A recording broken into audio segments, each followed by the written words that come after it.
Hello everyone and welcome to another casual review. Today I will be talking about Donkey Kong Tropical Freeze.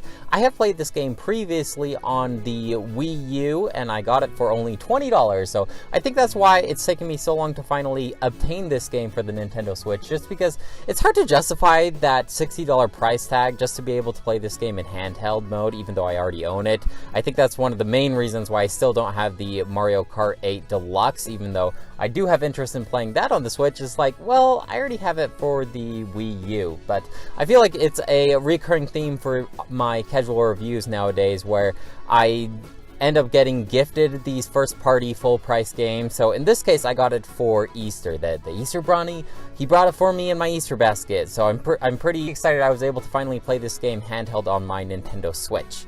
The story is basically, it's Donkey Kong's birthday, and then these ice Vikings come and invade his island and turn it into this frozen wasteland. The Vikings consist of these penguins and walruses, and the main leader of these icy Vikings has this horn that can blow out these icy dragons, and that's what transforms the island. And so Donkey Kong and friends are tasked with getting back to their own original island and restoring it to the tropical paradise that they once lived in. I didn't try the infamous Funky Mode that is included in this Nintendo Switch version.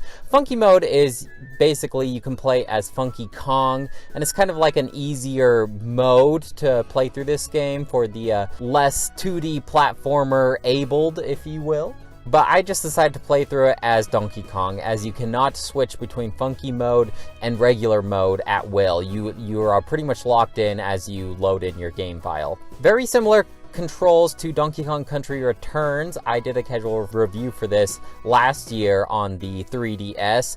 Pretty much exactly the same. Donkey Kong controls pretty similar. The only thing I see that's different is you can't blow the dandelions or anything like that. It looks like they took that away, which is fine. Most of the time when you want to interact with the background stuff, you will slam on the ground. So he can roll, he can slam on the ground, he can climb on ivy. Typical Donkey Kong controls here. Donkey Kong just feels so strong and big. He like slams into the ground and the whole camera just shakes. It makes this big loud thunderous noise. Like you really feel like a big strong ape when you are playing through this game. Now I can't quite remember off the top of my head, but Donkey Kong Country Returns only allows you to have Diddy Kong as a partner. In this one you are allowed to have Cranky Kong and Dixie Kong as well, which pretty much make Diddy Kong useless. So Diddy Kong's ability is he has his little jetpack, which kind of helps you like hover slowly down to the ground for about 2 seconds, I want to say, whereas Dixie Kong lets you hover upwards on the Y-axis. So almost always you want to pick Dixie Kong. She can also swim faster when she's underwater. Not that you need to use that too often, but there are a couple secret levels you need to access by using Dixie Kong. So there's almost no reason to use Diddy Kong.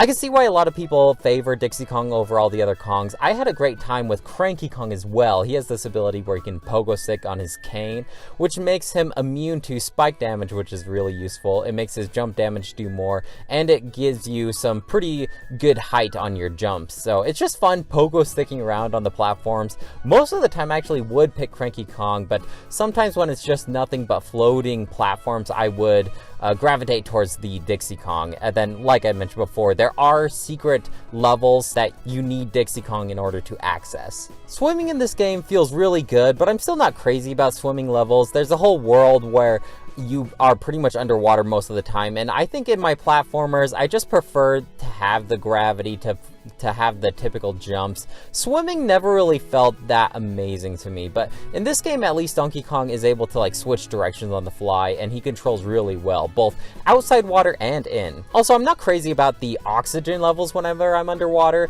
It does have this little meter that slowly goes down, and it is just kind of a pain in the butt having to worry about my oxygen levels. It reminds me of my days back on the Sega playing through Sonic or something like that, and you get that like panicky music because you're running out of oxygen. It's just an extra thing that I don't want to have to worry about. I feel like Mario is definitely the example here where you can just be underwater as long as you possibly want. As far as levels that I do like the most though, I think I like the levels where I'm on the rails the most. You know, the mine carts. There's also levels where you're on this blast barrel where when you hold the jump button, you'll slowly float upwards, and then when you let go of the jump button, he'll slowly float downwards. These probably were the most frustrating to get the collectibles, but as far as gameplay wise, I think I had the most fun here. The on-rail levels just are so fun and cinematic. One has this penguin operating this robot trying to attack you. Another, you're in this like frozen cavern and there's these stalagmites and stalactites falling. One has you in this cavern full of these mice with like headlights, and you have to dodge around these cheese wheels. It's just all so fun and creative to play through. But it can be pretty frustrating trying to 100% complete these on-rail levels, as fun and cinematic as they are, because if you miss a set of bananas that trigger a puzzle piece appearing, or if you miss a Kong letter, you're gonna have to kill yourself and try that section over and over again until you finally get it. On the topic of collectibles, on my Wii U playthrough, I didn't 100% complete it. I didn't do all of the extra levels. There are Kong letters in each level, so you have to obtain a K, O, N, and G. These are probably the easiest collectibles to get in the game, as they are the least hidden, I want to say. Most of the time obtaining these is just a platforming challenge, but you can see where they are. You do lose these if you die before you hit a checkpoint, so you have to gather them every time you die and have to replay through the level up to the next checkpoint, and then it does keep them for you. If you get all of the Kong letters in each of the levels, it unlocks a more difficult level in each world. So I want to say there's about 7 of these more difficult levels. I feel like this is a pretty cool reward, as I do enjoy the more technical platforming in this game, because Donkey Kong just controls so well, and it's really a nice challenge and very satisfactory when you finally do complete them. Every time you beat one of these more difficult levels in each world, you obtain a piece of a portal, which gives you some extra endgame content to play through, and eventually this unlocks a hard mode if you do all of that. Additionally, for collectibles, there are puzzle pieces hidden in each level, a set amount, and if you obtain all these puzzle pieces, you get some pretty cool artwork actually. It doesn't seem like that great of a reward, but it was fun looking through all of these pictures, just kind of seeing concept design, that kind of stuff. Granted, you can always just look at this stuff online, but I just feel like it's a pretty fun reward. Gathering these though, I don't think I would recommend. As far as typical 2D platformer complaints go for me, hidden walls is definitely one of the big ones, and I feel like these puzzle pieces relied on a lot of hidden walls, which was pretty frustrating. I would typically just play through the level myself and gather up all the collectibles that I possibly could, and then replay through the level with a guide to get all the missing puzzle pieces. And some of these were so lame, and so like, how was I possibly supposed to know that was there? It was a very frustrating experience trying to gather up all these puzzle pieces, and I don't know if I can 100% recommend getting these unless you're crazy about playing this game. In order to obtain some of these puzzle pieces, you have to go into this little bonus room where you have 30 seconds to gather up all the bananas. A lot of these rooms just repeat over and over again. You'll play through similar banana rooms quite a lot if you're going through all of these puzzle pieces, which it's just not fun. Also, it's pretty frustrating because if you don't gather up all of the bananas before the timer runs out, or if you end up falling, if you like miss a platform or something like that, you end up having to kill yourself to try again, because you can't try again just on the fly. You either have to like replay the level or kill yourself and access that hidden room once more. So a lot of these collectibles are pretty frustrating that way. Fortunately, if you do gather a puzzle piece and you die, you keep it unless you exit the level. Another common complaint, I'm not crazy about replaying levels in order to access the secret pathway in order to play the secret levels. I mean, it's not that big of a deal playing through a level if you're not exploring every nook and cranny. I feel like you could go through a level, you know, it'd take about 4 or 5 minutes. So this kind of stuff is just platformer 101. I don't know why I'm complaining about it. It's really not that big of a deal. Another medal that you can go for is this time trial mode where you have to beat the level in a set amount of time. This stuff isn't really my jam. I feel like this game is hard enough when I go slow and really take my time going through these obstacles, where if I'm being rushed, I will just immediately die and get even more frustrated than getting all the puzzle pieces. But it does have a time trial medal for you to go for if you are a speedrunner. I can't quite attest to the reward you get if you get the gold time trial medals on all of the levels. I'm not quite sure on that one. Another common complaint that I have with my 2D platformers, I feel like lives are just pretty outdated. Lives in this game take the form of balloons, and the coins, the coin equivalent of Mario, gather 100 of these bananas and you get a life. And I understand like the coins and the bananas are just kind of direct you on platforms that you can interact with or give you little hints on where to go next, but I feel like the whole life system is just kind of useless. Also, I wish it just didn't do this big, like, it's not as bad as Mario where it kicks you out into the overworld, but it does do this little animation of Donkey Kong riding up a balloon. And in a game like this, that's kind of more of a difficult 2D platformer, you're going to die at least a couple of times, and you're going to have to watch this animation of him flying up on a balloon over and over again. And I wish it didn't make a big deal of it. I think Celeste did this best, where if you die, you just immediately teleport like back to the checkpoint or whatever. And I wish this game took inspiration from a game such as Celeste, where it doesn't make a big deal that you die. You just try over and over again without having to have all this filler. This game does have coins, however, and you use these coins to go to the aforementioned Funky Kong's shop. And you can buy some pretty cool inventory things here. You can buy more lives, obviously, but you can also buy extra barrels to get your buddy Kongs, like your Diddy Kong, Dixie Kong, and Cranky Kong.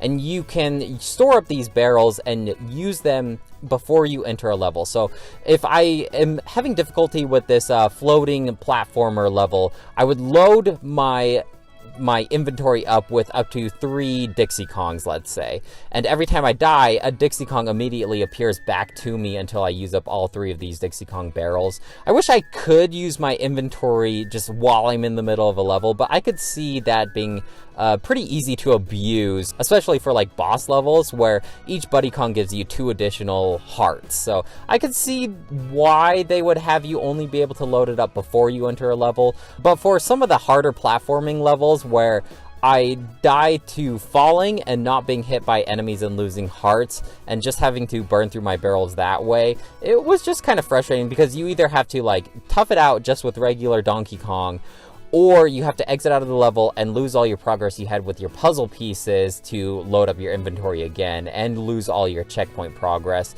This wasn't really a big deal until the post-game stuff that I was trying to access through.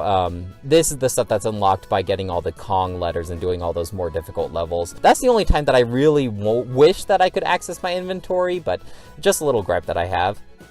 You can also buy toys at Cranky Kong's shop. It's kind of like this gacha system, I guess.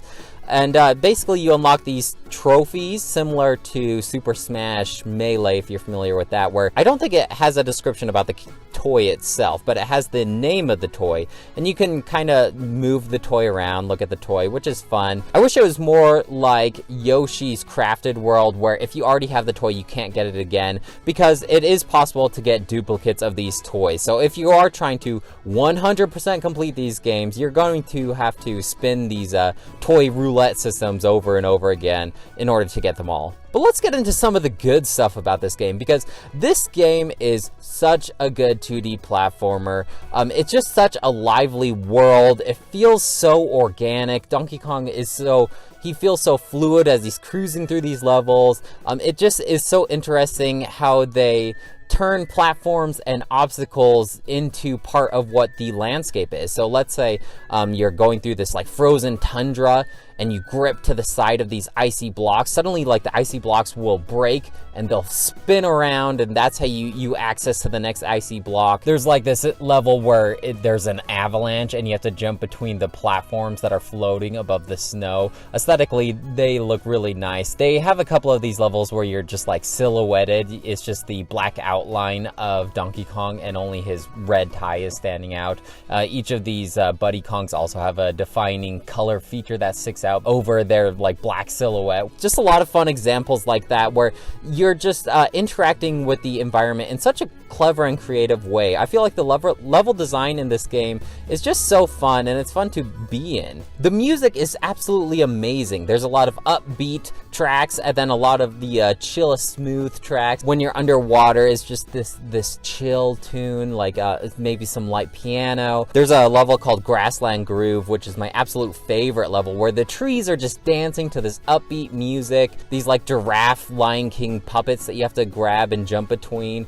The music in Grassland Groove particularly is so good. So if you're interested in a sample of what this soundtrack is like, I would recommend listening to Grassland Groove on YouTube, and you will be immediately hooked. Just so colorful and fun to watch. It really just feels like a lived-in world. The aesthetic of some of these worlds are also pretty cool. There's this one right before the last world where it's just this island full of these giant fruits, and each level you go to, you kind of see these giant fruits being processed by like this wooden factory, if that makes sense.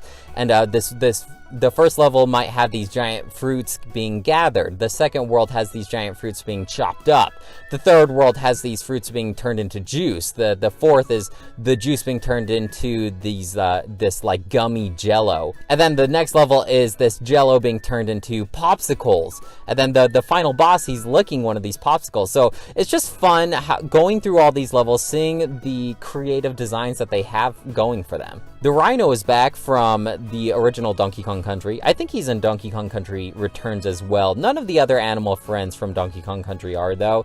And you ride the rhino through these levels that are like being destroyed behind you, so you're just trying to hurry. There's like a lava level where this lava wave is chasing after you, and you're just slapping your rhino on the butt trying to get it to go faster. Those levels are always really fun. But it just really is such a charming and fun 2D platformer. It controls like a dream.